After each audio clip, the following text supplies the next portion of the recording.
আল্লাহ পাক লৌহে মাহফুজে আমি সুরক্ষিত করে রাখলাম। আয় আমার বান্দারা, এই কোরআনটা তো দুনিয়ার কোন মানুষের লেখা নয়, দুনিয়ার কোন মানুষের কথা নয়। আমি আল্লাহ পাক, আমার বাণী, আমার কথা আমি আল্লাহ পাক জানিয়ে দিলাম। বান্দা, তোমরা যখন কোরআন তেলাওয়াত করবে, কোরআন পড়বে, কত সুন্দর করে তোমরা যখন কোরআনটাকে অন্তর থেকে অন্তঃশুদ্ধির জন্য আমি আল্লাহ পাক আমাকে রাজি করার জন্য তোমরা যখন তেলাওয়াত করবে, ও আমার বান্দারা, ও আমার বান্দিরা, ও দুনিয়ার জমিনের মানুষেরা, আমি তো শুধু মুসলমানদের জন্য কোরআন নাজিল করিনি, আমি তো শুধু খ্রিস্টানদের জন্য কোরআন নাজিল করিনি। আমি আল্লাহ পাক কোন একটা শুধুমাত্র একটা গোষ্ঠীর জন্য, একটা কওমের জন্য আমি আল্লাহ পাক কোরআনুল মাজিদকে আমি আল্লাহ নাজিল করিনি। আমি আল্লাহ পাক জানিয়ে দিলাম, तमाम পৃথিবীর জমিনে যত ধর্ম আছে, যত দিন আছে, যত মানুষ আছে, तमाम মানুষের জন্য, এক কথায় মানব কল্যাণের জন্য আমি আল্লাহ পাক এই কোরআনুল মাজিদকে আমি আল্লাহ পাক দুনিয়ার জমিনে পাঠিয়েছি। তোমরা কোরআনকে ধরে নাও, তোমরা সত্যটা জানতে পেরে যাবে, আমি আল্লাহ পাক আমাকে পেয়ে যাবে। আর আমি আল্লাহ জানিয়ে দিলাম, কোরআন যখন তোমরা পড়বে, আমি আল্লাহ পাক সরাসরি আমার সঙ্গে তোমরা কথোপকথন করবে। আমি আল্লাহ পাক যদি কোরআন তোমরা পড়ে নাও, আমি আল্লাহ পাক জানিয়ে দিলাম সত্যের সন্ধান পেয়ে যাবে। আমি আল্লাহ পাক তোমাকে আমি আল্লাহ আমার বন্ধু বানিয়ে নেব। এ নবীর উম্মত উম্মতিরা, সেই আসমানি কিতাব তাওরাত, আসমানি কিতাবের উপর যারা ঈমান এনেছিল, মুসা আলাইহিস সালাতু ওয়াস সালামের জামানায় এমন কিছু মানুষ ছিল, অল্প সংখ্যায় অল্প ছিল, তারা ছিল ঈমানদার। তাদের অন্তরের মধ্যে আল্লাহ পাক রব্বুল আলামিনের ভালোবাসা, ভক্তি ছিল। আল্লাহ পাকের ইবাদত, আল্লাহ পাকের ইবাদত বান্দেগি নিশিত রাত যখন চলে আসতো, যখন तमाम দুনিয়ার জমিনের মানুষেরা ঘুমিয়ে পড়তো, ওই ফেরাউনকে না দেখিয়ে, ফেরাউনের থেকে লুকিয়ে, কারণ নিজেদের জানের একটা ভয় ছিল, যদি প্রকাশ্যে তারা ইবাদত করতো আল্লাহর, ফেরাউন দেখে নিলে তাদের গর্দানটাকে আলাদা করে দিত। তাই তো তারা নিশিত রাত্রে অন্ধকারে আল্লাহ পাক রব্বুল আলামিনকে খুশি করার জন্য আল্লাহ ইবাদত করতো, বান্দেগি করতো।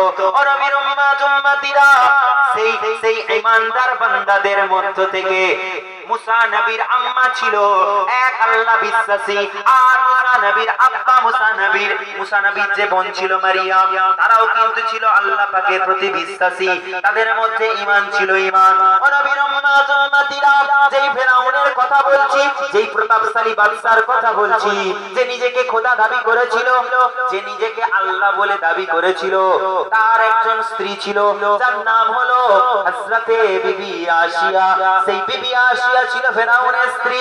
ফেরাউনের স্ত্রী হওয়ার পরেও, হওয়া সত্ত্বেও এক আল্লাহর উপর তার বিশ্বাসী ছিল, এক আল্লাহর প্রতি সে ঈমান এনেছিল, আল্লাহর প্রতি মহব্বত, ভালোবাসা অন্তরে পোষণ করেছিল।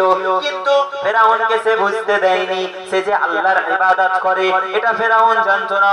ওই নিশিত রাত চলে আসতো, ফেরাউন নরম বিছানায় ঘুমিয়ে পড়তো, নরম বালিশে মাথা দিয়ে আরাম করতো চোখ বন্ধ করে, আর এদিকে বিবি আশিয়া আল্লাহকে খুশি করার জন্য, আল্লাহকে পাওয়ার জন্য কত সুন্দর করে ইবাদতে দাঁড়িয়ে পড়তো।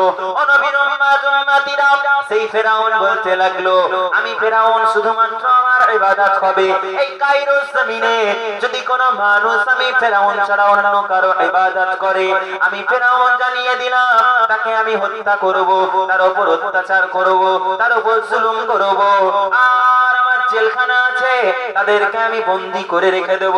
ও নবীর উম্মত উম্মতিরা, ফেরাউন এরকম করে বিশাল একটা সাম্রাজ্য করেছিল, রাজপ্রাসাদে বসে থাকতো আর মুসলিমদের উপরে জুলুম করতে লাগতো।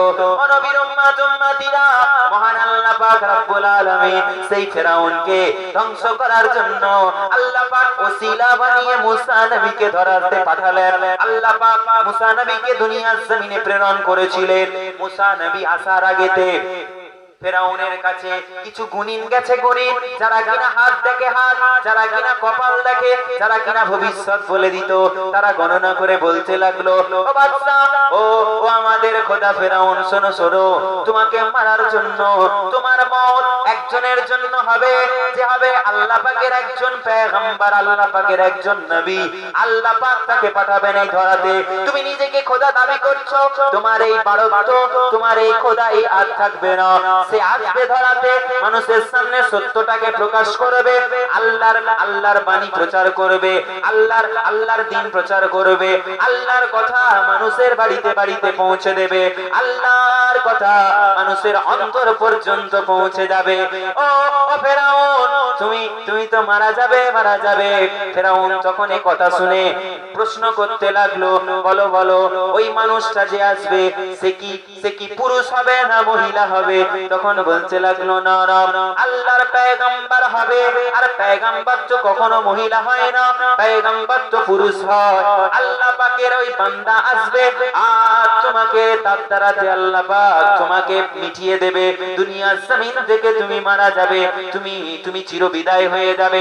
ফেরাউন তখন বলল, না না, আমি ফেরাউন দীর্ঘদিন দুনিয়ার জমিনে রাজত্ব করতে চাই। আমি তো বড় বড় বড় মেহনত করে আমি এই রাজপ্রাসাদকে প্রতিষ্ঠা করেছি, আমি এই রাজত্ব কায়েম করেছি, আর আমার রাজত্বটা এত তাড়াতাড়ি চলে যাবে এটা তো আমি চাই না। আমি দীর্ঘদিন মানুষের উপরে শাসন করতে চাই। আমাকে মানুষ খোদা বলে মেনেছে, আমার ইবাদত করে, এটা দেখে আমার ভারী আনন্দ হয়, ভারী মজা হয়। আমাকে কেউ মারতে পারবে না। আমি ফেরাউন এলান করে দিলাম, যাও যাও, তামাম কায়রোর জমিনে, তামাম মিশরের জমিনে খবরটা পৌঁছে দাও। যত মানুষ আছে, যত মানুষের বিবাহ হয়ে গেছে, তারা যেন নিজের স্ত্রী আর স্বামী স্ত্রীর মধ্যে মিল মহব্বতটা একটু বন্ধ রাখে। আর যারা মেলামেশা করবে, স্বামী স্ত্রী একসাথে ঘুমাবে, আমি ফেরাউন যদি খবর পেয়ে যায়, আমি তাদেরকে জেলখানায় বন্দী করে দেবো। আর তারা যদি ভুলবশত, তারা যদি লুকিয়ে লুকিয়ে, আমি ফেরাউন আমার চোখের আড়াল